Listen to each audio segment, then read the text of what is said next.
नमस्कार। आपका स्वागत है। सुप्रभात। क्राइम की कथाएं सच होती हैं। कुछ लोग ये कहते थे कि ये मनगढ़ंत कहानियां हैं।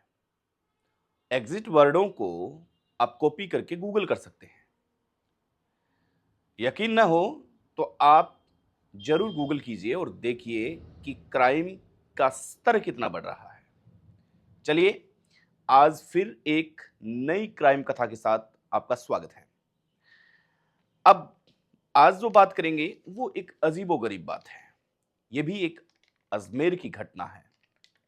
अब यहां पर होता क्या है, अजमेर की घटना लगातार 2 दिन से लेके आ रहे हैं, लेकिन कई बार रेशा अजमेर का ज्यादा रहता है, कई बार श्री गंगानगर, बीकानेर, सीकर। तो कई बार चीजें दब जाती है, कई बार चीजें कानून के जब सामने आती है तो न्यूज़पेपर्स में वो आ ही जाती है। गर्लफ्रेंड से शादी में पत्नी बनी रोड़ा तो पत्नी को रास्ते से हटा दिया। आज हम बात कर रहे हैं अजमेर भजन गायक शिवजी नाम के, जो 33 वर्षीय है। आज हम उसकी बात कर रहे हैं, शोभा देवी, जिसकी उम्र 24 वर्ष और 6 महीने की गर्भवती। चलिए, भजन गायक यहां पर अपना भजन करते हैं, प्रोग्राम्स लेते हैं, आते हैं, जाते हैं, सब कुछ अच्छा चल रहा है। लेकिन इसी बीच एक मुलाकात एक अन्य महिला से हो जाती है। जब अन्य महिला से मुलाकात होती है तब इनका प्रेम प्रसंग गजब से चलने लगता है। शुरुआत में इन्हें पता ही नहीं चलता कि जो ये कर रहे हैं क्या वो सही है, क्या वो गलत है। लेकिन जब मांगलियावास थाना क्षेत्र, गांव डोडियाना, 14 अप्रैल, तब सब सन रह जाते हैं। सिलसिलेवार करके आपको सारी घटना बताते हैं। भजन गायक का काम होता है प्रोग्राम्स में जाना, भजनों को गाना, अपने कार्यक्रम को एंजॉय करना। लेकिन यहां कार्यक्रमों को एंजॉय करने के साथ साथ कई बार पुरुष मित्र भी मिल जाते हैं जो कि हमेशा जीवन भर काम आते हैं। लेकिन कई बार ऐसे व्यक्ति भी मिल जाते हैं जो व्यक्ति काम तो आते हैं, लेकिन इस काम आने के साथ साथ वो बहुत कुछ बड़ा कर जाते हैं। यहां पर एक महिला मित्र से मुलाकात होती है। पहली मुलाकात जब महिला मित्र से होती है तब वो इतना नहीं सोचते, दोनों की नजदीकियां बढ़ती हैं। महिला मित्र भजनों का गुणगान करती है कि आपकी आवाज बहुत मीठी है, आपकी राग सुरीली है, आप बहुत ही अच्छा गाते हो। भजन गायक इन बातों का कोई ज्यादा मोल नहीं लेते, क्योंकि उसके लिए ऐसी कमेंट आना कोई नई बात नहीं थी। लेकिन उस महिला मित्र का लगातार कमेंट्स करना, लगातार बातें करना, ये अपने आप में कहीं ना कहीं जाहिर कर रहा था कि हो न हो, अब कुछ तो पक रहा है, कुछ खिचड़ी है जो पक रही है। तारीफ पे तारीफ, तारीफ पे तारीफ। आखिर भजन गायक अपने घुटने टेक ही देता है और वो उसकी बातों में आ ही जाता है। दोनों की नजदीकियां बढ़ती है। नजदीकियां बढ़ती है तो आसपास के कलाकारों को पता चलता है, जो उसके साथ में लगातार कार्यक्रम करने के लिए जाते थे, उन सबको पता चलता है। जब बातें गली से निकलती है तब कहीं ना कहीं बातें पहुंच ही जाती है। सभी मित्रों को पता चलता है।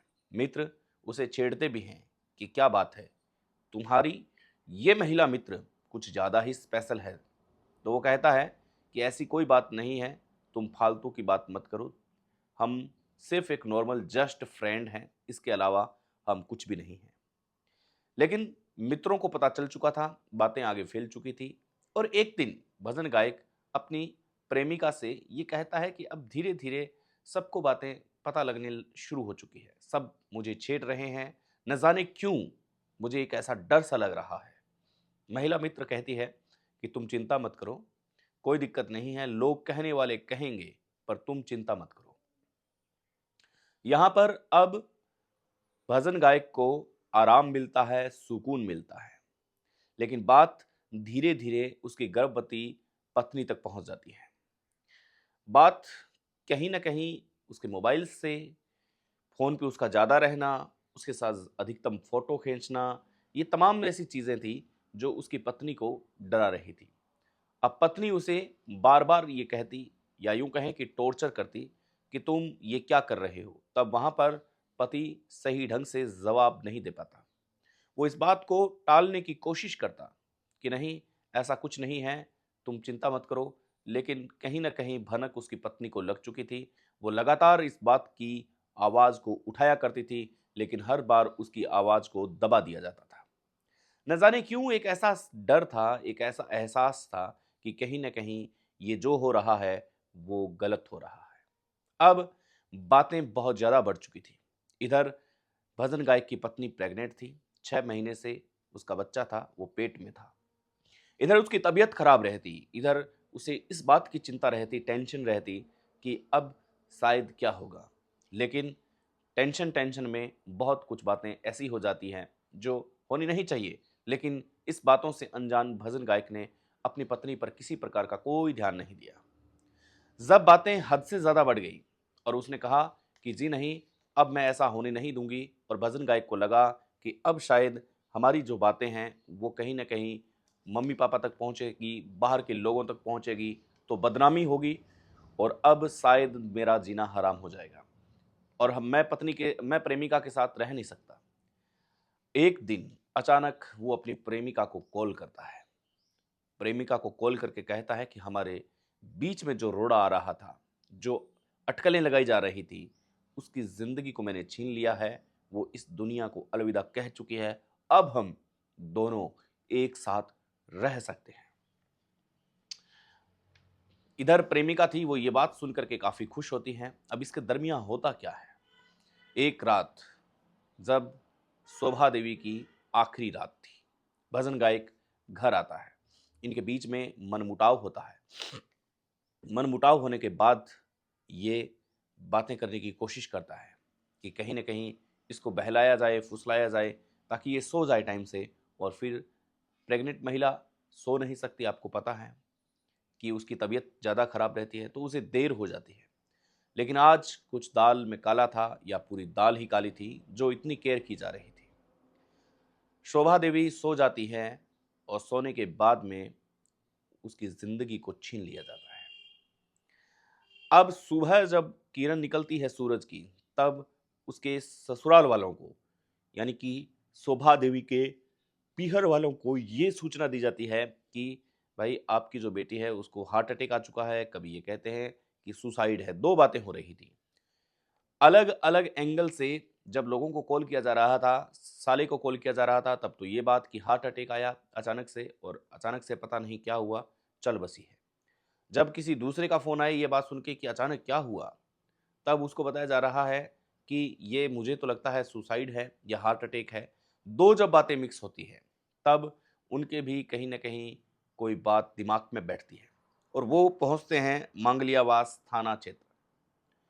मांगलियावास थाना में पहुँचने के बाद वो अपनी रपट में ये लिखवाते हैं कि हमें अंदेशा है कि कहीं न कहीं हमारी बेटी के जीवन छीनने के पीछे इसका हाथ है, हमारे दामाद का हाथ है। क्योंकि हमसे जब भी इस आदमी ने संपर्क किया है, तो 2 बातें निकली है। एक हार्ट अटैक की और दूसरी निकली है कि ये इसने सुसाइड किया है। तो हम चाहते हैं कि बॉडी का पीएम हो और पीएम होने के बाद में ही अंतिम संस्कार किया जाए। पुलिस पहुंचती है। पुलिस पहुंचने के बाद में बॉडी को अपने कब्जे में लेती है और उसके बाद में मोर्चरी में पहुंचाया जाता है और उसके पीएम के लिए कार्रवाई की जाती है। पीएम की रिपोर्ट, जैसा कि आपको पता है कि काफ़ी टाइम लगता है, लेकिन पीएम की सैंपल्स वगैरह लेने के बाद में बॉडी सुपुर्द की जाती है और इधर अंतिम संस्कार कर दिया जाता है। अब जो आरोपी होता है, जिस पर आरोप है, उसको पुलिस डिटेन करती है कि आखिर क्या बात है, हम देखें। जो परिवार वाले कह रहे हैं पीएम आएगा तब आएगा, लेकिन सबसे पहले हम जानकारी जुटाएं कि इतना संगीन अगर आरोप लग रहा है तो फिर क्या है। पुलिस भजन गायक को हिरासत में लेती है और हिरासत में लेने के बाद में उससे सख्ती से पूछताछ करती है। जब पूछताछ करती हैं, तब थोड़ी ही देर बाद में टूट जाता है। पहले तो वो बातों को इधर-उधर घुमाता है, लेकिन जब बातें सही ढंग से नहीं घूमती है, तब फिर पुलिस थोड़ा-सा टॉर्चर करती है और इसके बाद में सारी बातें सामने आ जाती हैं। अब जब सामने आती है, तब पुलिस के होश उड़ जाते हैं कि इसने ही अपनी पत्नी को मारा है और अपनी गर्लफ्रेंड को कॉल करके ये भी बताया है कि हमारे बीच में आने वाला रोड़ा अब हमेशा के लिए खत्म हो चुका है, जिंदगी से निकल चुका है। अब क्या था, अब पुलिस पहुंची उसकी प्रेमिका के पास। प्रेमिका को बुलाया जाता है, दोनों को आमने सामने बिठा करके पूछताछ की जाती है। तब पता चलता है कि इन दोनों की प्लानिंग जो थी वो पिछले 3 महीने से थी और ये आगे का जीवन साथ बिताना चाहते थे। अब पुलिस के सामने सारा मामला क्लियर था। अब कोई भी ऐसा पॉइंट नहीं था जो पुलिस से बच रहा था।